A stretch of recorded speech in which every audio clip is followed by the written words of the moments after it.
Hey everyone, Dr. D here, and in this video I'm going to show you how I clean up my tools after a day of wrenching. So today I was helping a friend of mine with the timing belt and tensioner, idler, and water pump on his Hyundai Elantra, which was really difficult to do because there's hardly any room to work, but I was using all my tools, and now they're dirty, so I just wanted to show you real quick just what I do, care and maintenance for my tools. So I've got some dirty extensions here on the left. One thing I'll do is, let's say I'll wipe down all my tools. And then of course I will hit them with a little bit of WD-40. Now WD-40 is great because what it'll do is take any moisture out of there. And also it helps clean up the tool. So it helps prevent rust. It pulls the moisture out. And it's a good agent to use after you've used your tool. Now I go one step further. Usually I'll take some oil, this is all-purpose oil, and I'll put a little bit of this oil.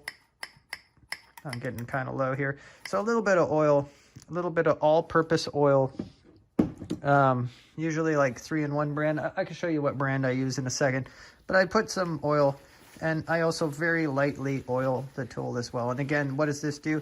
This helps to keep it from corrosion, keep it from rust free. So again, I hit it with some, I wipe it down, then I hit it with some WD-40, I wipe it down again, then I hit it with some oil and lightly coat with oil, and it's perfectly ready to go back into the drawer. So I do this with all my tools, and so far I've avoided a lot of rust, and they're looking good. They're looking like new. So let me show you what type of oil I use. So usually I use something like this 3-in-1 oil, multi-purpose, lubricates, penetrates, rust, cleans, and you can see on the back here, they do recommend it on your tools as well. So, you can pick this up at Lowe's or Home Depot or whatever hardware store, and it's good stuff. I usually put it in my little oil can, and it's good to go to help keep prevent rust and help keep my tools looking fresh, looking like new, and rust free. So anyway, I just wanted to share with you how I maintain my tools, how I keep them looking nice even after a long day wrenching like today. And I hope you got a lot out of it.